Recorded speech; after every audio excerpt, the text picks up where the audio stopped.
एक सुनसान और अंधेरी रात। महेंद्र और सविता बाइक पर सवार होकर हॉस्पिटल की तरफ जा रहे थे। रास्ता वीरान और खामोश। कभी कभी कुत्तों के भौंकने की आवाज़ जरूर सुनाई दे रही थी। अचानक झाड़ियों में हलचल और कुछ अनजानी परछाइयां आगे बढ़ती दिखाई देती हैं। महेंद्र और सविता डर से कांप उठते हैं और फिर तभी तीन अजनबी अचानक उनके ऊपर हमला कर देते हैं, बिना कुछ बताए, बिना कुछ पूछे। महेंद्र को बुरी तरह पीटा गया और सविता पर चाकू से ताबड़तोड़ वार किए गए। क्या यह सिर्फ लूटपाट का मामला था या कोई पहले से रची हुई साजिश या कुछ और?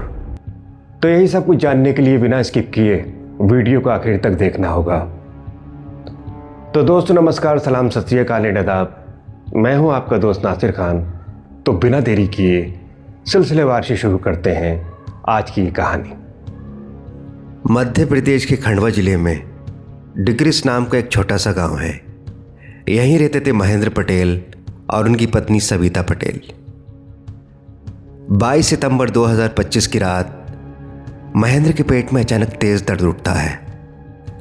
दर्द इतना ज़्यादा था कि उसने तुरंत हॉस्पिटल जाने का फैसला किया और साथ ही अपनी पत्नी सविता को भी चलने के लिए कहा।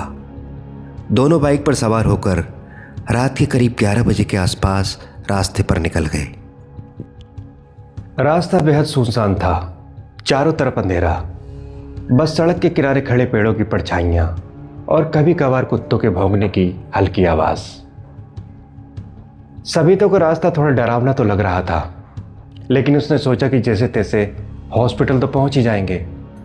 महेंद्र बाइक चला ही रहा था कि अचानक झाड़ियों में हलचल हुई और तीन अजनबी उनके बाइक के आगे खड़े हो गए।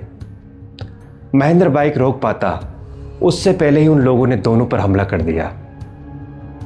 महेंद्र को बेरहमी से पीटा गया और सविता पर चाकू से लगातार वार किए गए। महेंद्र दर्द से करा रहा था। सविता जमीन पर गिर चुकी थी और कुछ ही देर में बेहोश हो गई। हमलावर वहां से भाग निकले। महेंद्र किसी तरह उठता है, लोगों को पुकारता है और थोड़ी देर में गांव वाले वहां पहुंच जाते हैं। दोनों को तुरंत हॉस्पिटल ले जाया जाता है। महेंद्र बच जाता है, लेकिन सविता के घाव इतने गहरे और ज्यादा थे कि वो ज्यादा देर तक टिकी नहीं पाती है और इलाज के दौरान उसकी मौत हो जाती है। ये खबर सीधे अस्पताल से पुलिस तक पहुंचती है। पुलिस पहले ये मानकर चल रही थी कि मामला सिर्फ लूटपाट का है। महेंद्र ने भी यही बयान दिया कि कुछ लोग लूटने आए थे और उन्होंने हम पर हमला कर दिया। लेकिन तभी पोस्टमार्टम की रिपोर्ट आई और सब कुछ बदल गया। एक बड़ा सच सामने आया।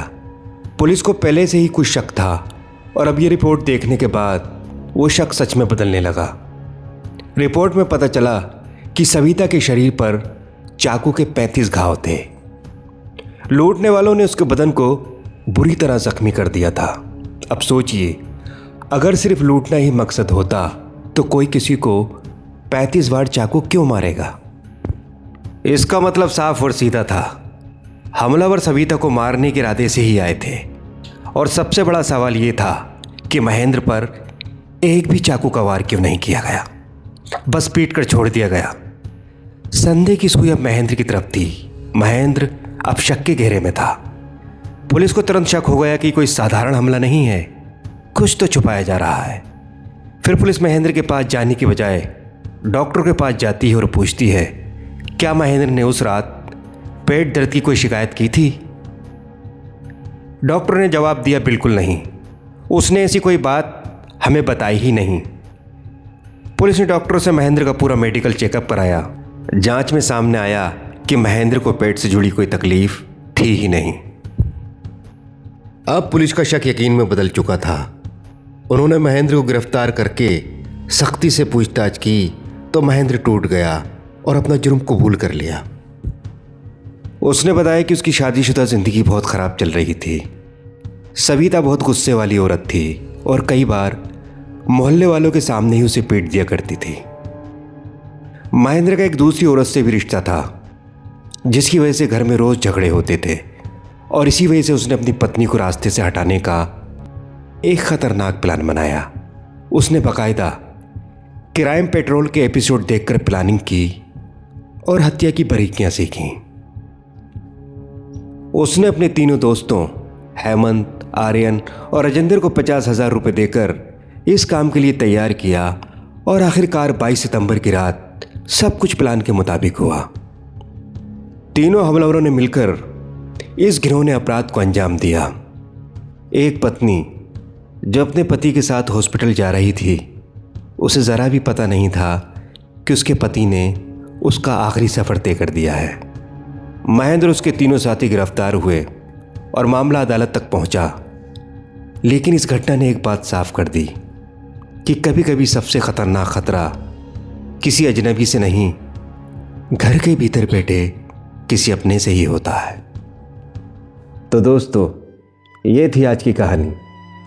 अगर आपको कहानी पसंद आई हो तो लाइक ज़रूर करें, कमेंट करके बताएं कि कहानी कैसी लगी और ज़्यादा से ज़्यादा शेयर करें ताकि और लोग भी इसे देख सकें। चैनल सब्सक्राइब करके बेल आइकन ज़रूर दबाएं ताकि अगली कहानी आपसे मिस ना हो। मैं जल्दी मिलूँगा एक नई कहानी के साथ। तब तक अपना ख्याल रखिए। Thank you very much.